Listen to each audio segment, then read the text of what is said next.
Hello friends, ಎಲ್ಲರಿಗೂ ನಮಸ್ಕಾರಗಳು. Smitha's magic ಹ್ಯಾಂಡ್ಸ್ಗೆ ನಿಮಗೆಲ್ಲರಿಗೂ ಸ್ವಾಗತ. ನೋಡಿ, ಈ ಬಾರಿ ಬಂದಿರುವಂಥ ದೇವಶಯನಿ ಏಕಾದಶಿಯ ಬಗ್ಗೆ ಮಾಹಿತಿ ಕೊಡ್ತಾ ಇದ್ದೇನೆ. ಈ ಒಂದು ದೇವಶಯನಿ ಏಕಾದಶಿ ತುಂಬ ವಿಶೇಷವಾದದ್ದು. ಏನಪ್ಪ ಅಂತಂದರೆ, ನಿಮಗೆಲ್ಲರಿಗೂ ಈಗಾಗಲೇ ಸಹ ಗೊತ್ತಿರುವ ಹಾಗೆ ನಮ್ಮ ಹಿಂದೂ ಧರ್ಮದಲ್ಲಿ ಏಕಾದಶಿ ತಿಥಿಯನ್ನು ನಾವು ವಿಷ್ಣುವಿನ ಆರಾಧನೆಗೆ ತುಂಬಾ ಪ್ರಾಮುಖ್ಯತೆ ಕೊಡ್ತೇವೆ. ಹಾಗೆಯೇ ನಾವು ಆವತ್ತಿನ ದಿವಸ ನಾವು ದಾನ, ಪೂಜೆ, ಉಪವಾಸ ಇದ್ದು ನಾವು ತುಂಬ ಭಕ್ತಿಯಿಂದ ಪೂಜೆ ಮಾಡೋದ್ರಿಂದ ಭಗವಂತನ ಒಂದು ಅಪಾರ ಅನುಗ್ರಹದ ಜೊತೆಯಲ್ಲಿ ನಾವು ಲಕ್ಷ್ಮೀ ಅಮ್ಮನವರ ಅನುಗ್ರಹ ಕೂಡ ಪಡಿತೇವೆ. ಈ ಆಷಾಢ ಮಾಸದಲ್ಲಿ ಬಂದಿರುವಂಥ ಈ ಶುಕ್ಲ ಪಕ್ಷ ಏಕಾದಶಿ ತಿಥಿಯು ನಮಗೆ ತುಂಬ ವಿಶೇಷವಾದದ್ದು. ಎಲ್ಲರೂ ಕೂಡ ಆಚರಣೆ ಮಾಡಬೇಕಾಗಿರುವಂಥದ್ದೇ. ಕಾರಣ ಏನಪ್ಪ ಅಂತಂದರೆ, ಈ ಒಂದು ಆಷಾಢ ಮಾಸ ಶುಕ್ಲ ಪಕ್ಷ ಏಕಾದಶಿ ತಿಥಿಯು ನಮಗೆ ದೇವಶಯನಿ ಏಕಾದಶಿಯಾಗಿರುತ್ತದೆ. ಅಂದು ನಾವು ಉಪವಾಸ ಇದ್ದು ನಾವು ಏಕಾದಶಿನ ಆಚರಣೆ ಮಾಡುವುದು ವಿಶೇಷ. ಏನಕ್ಕಪ್ಪ ಅಂತಂದರೆ, ನಮಗೆ ಅಂದಿನ ದಿವಸ ಚಾತುರ್ಮಾಸವೂ ಕೂಡ ಪ್ರಾರಂಭವಾಗುತ್ತದೆ. ಅಂದರೆ ಈ ದೇವಶಯನಿ ಏಕಾದಶಿಯ ದಿವಸ ಅಂದರೆ ಆಷಾಢ ಶುಕ್ಲ ಪಕ್ಷ ಏಕಾದಶಿ ತಿಥಿಯ ದಿವಸ ವಿಷ್ಣುವು ಯೋಗ ನಿದ್ರೆಗೆ ಜಾರುತ್ತಾರೆ. ಅಂದಿನ ದಿವಸ ಅವರು ಮಲಗಿರುವಂಥದ್ದು 4 ತಿಂಗಳ ನಂತರ ಪ್ರಬೋಧಿನಿ ಏಕಾದಶಿ ಎಂದು ಅವರು ಎಚ್ಚರಗೊಳ್ಳುತ್ತಾರೆ. ಇನ್ನು ನಾನು ನಿಮಗೆ ಚಾತುರ್ಮಾಸದ ಬಗ್ಗೆ ಸಾಕಷ್ಟು ಮಾಹಿತಿಗಳು ಕೊಡೋದಿದೆ. ಅದೊಂದು ಮುಂದಿನ ಒಂದು ವಿಡಿಯೋದಲ್ಲಿ ತಿಳಿಸ್ಕೊಡ್ತಾ ಹೋಗ್ತೇನೆ.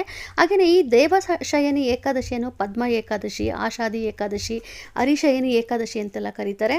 ಹಾಗೆಯೇ ನಮಗೆ ಈ ದೇವಶಯನಿ ಏಕಾದಶಿ ಪ್ರಾರಂಭವಾಗುವಂಥದ್ದು 5ನೇ ತಾರೀಕು ಜುಲೈ ಶನಿವಾರ ಸಾಯಂಕಾಲ 6 ಗಂಟೆ 59 ನಿಮಿಷಕ್ಕೆ ಪ್ರಾರಂಭವಾಗಿರುವಂಥದ್ದು. 6ನೇ ತಾರೀಕು ಭಾನುವಾರ ರಾತ್ರಿ 9 ಗಂಟೆ 16 ನಿಮಿಷಕ್ಕೆ ಮುಕ್ತಾಯಗೊಳ್ಳುತ್ತದೆ.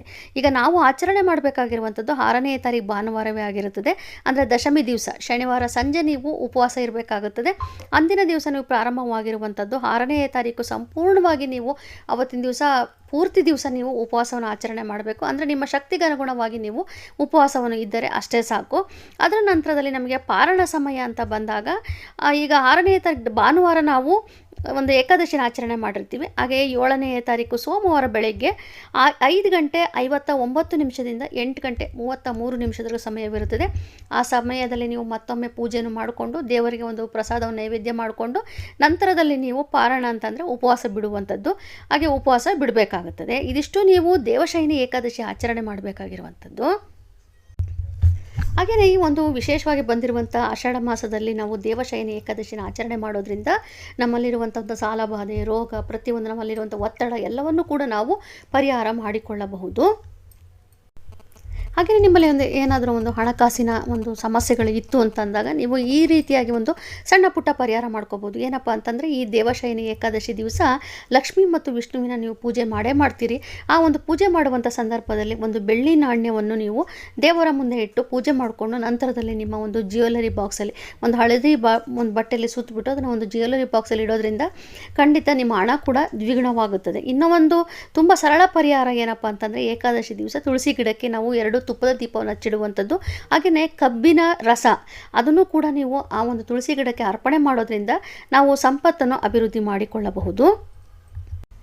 ದೇವಶಯನಿ ಏಕಾದಶಿ ದಿವಸ ಆದಷ್ಟು ವಿಷ್ಣು ಸಹಸ್ರನಾಮ ಹೇಳ್ಕೊಳ್ಳೋದು, ಓಂ ನಮೋ ಭಗವತೆ ವಾಸುದೇವಾಯ ನಮಃ ಅಂತ ಮಂತ್ರಗಳನ್ನು ಹೇಳ್ಕೊಳ್ಳುವಂಥದ್ದು ವಿಶೇಷವಾಗಿ ನಿಮಗೆ ಫಲ ಕೊಡುವಂಥದ್ದು. ಹಾಗೆ ಏಕಾದಶಿಯ ಪಾರಣ ಸಮಯ, ಏಕಾದಶಿಯ ಸಮಯವನ್ನು ತಿಳಿಸ್ಕೊಟ್ಟಿದ್ದೇನೆ.